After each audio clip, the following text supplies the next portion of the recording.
Welcome to Bay Area Academy's Microlearning on Safety Organized Practice.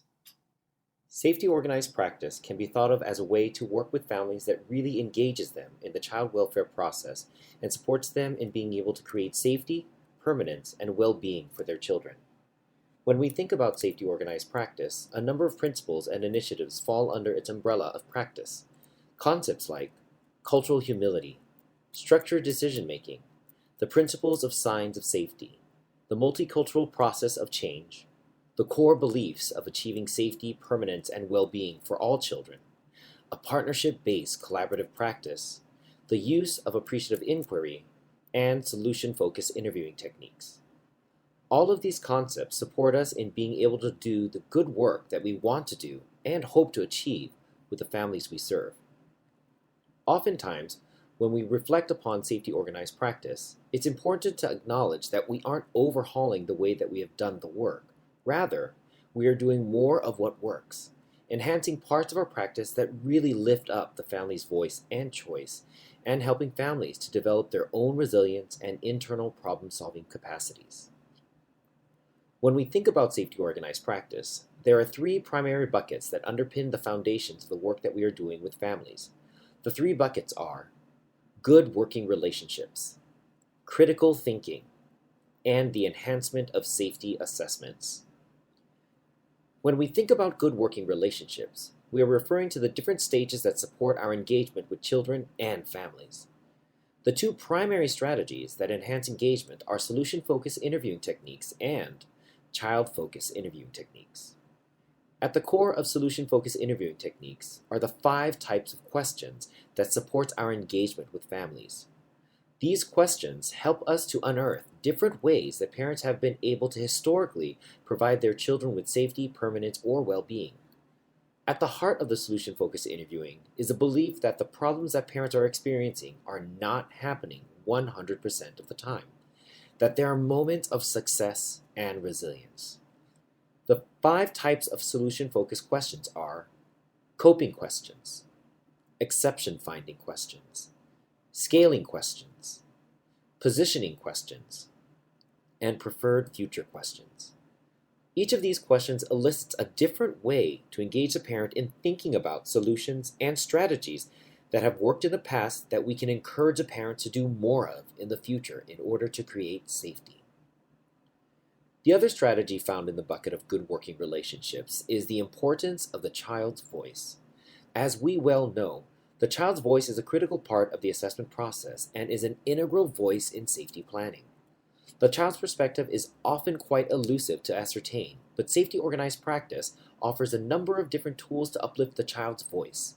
Tools like the 3 houses, the wizards and fairies, and the safety house. These are all great tools that work with youth of all ages and developmental stages. The second bucket of safety organized practice is critical thinking.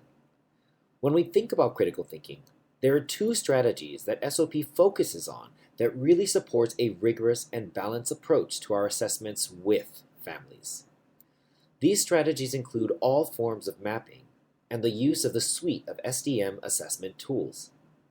Safety organized practice introduced the concept of mapping as a way to unpack and organize all the information obtained from the interviews with children, parents, the network, and all service supports. The 2 types of mappings are internal mappings like the use of the CAP framework and external mappings like the 4-quad map. Regardless of the type of mapping system used, the goal is to gain clarity about what we are worried about, to identify what's working well, and to eventually co-create next steps for the network and family to create safety for their children. Part of our critical thinking process is the use and guidance we get from the suite of SDM assessment tools. These tools help us to create consistency across our decisions, to increase accuracy of our assessments and resulting decisions, and ensures that our decisions are equitable and free of bias. It is through the support of case mappings and the SDM assessment tools that we are able to move beyond our naive practice that only looked at what's working well, or our problem-saturated practice that solely focused on everything that's going wrong, to be able to move forward to assess and support safety with families that is both rigorous and balanced. The final bucket is the enhancement of our safety assessments and supports to families. For this bucket, Safety Organized Practice offers up a number of ways to think about the work. Examples of this include the gems of clarity, the focus on developing the family's network of support, and the emphasis on collaboratively developed safety plans, case plans, or aftercare plans. The gems of clarity are statements that are co-created with families that highlight the harm, danger, or worry, and is also the statement that provides us all with a picture of what things would look like if the harm or danger impacting the children was mitigated. These statements act as journey posts that mark where the family has been, harm or danger statements, and where the families need to go, goal statements. As we know, this path should not be traveled alone, but with the support of the family and kin. Safety Organized Practice encouraged us to seek and develop the natural supports available to families by helping them find and engage their systems of supports. Some of the tools used to engage families are genograms, ecomaps, and safety circles. All of these tools have been shown to effectively engage children and families to find their network of support so that they are able to use their support to help them create safety. Remember, no network means no safety. We need the network to be here now so that they can support the family later once we eventually exit their lives. And in order for that to occur, we need to collaboratively develop safety plans, case plans, and aftercare plans with the family that includes that network of support. Behaviors demonstrated today will predict for behaviors demonstrated tomorrow that can create safety.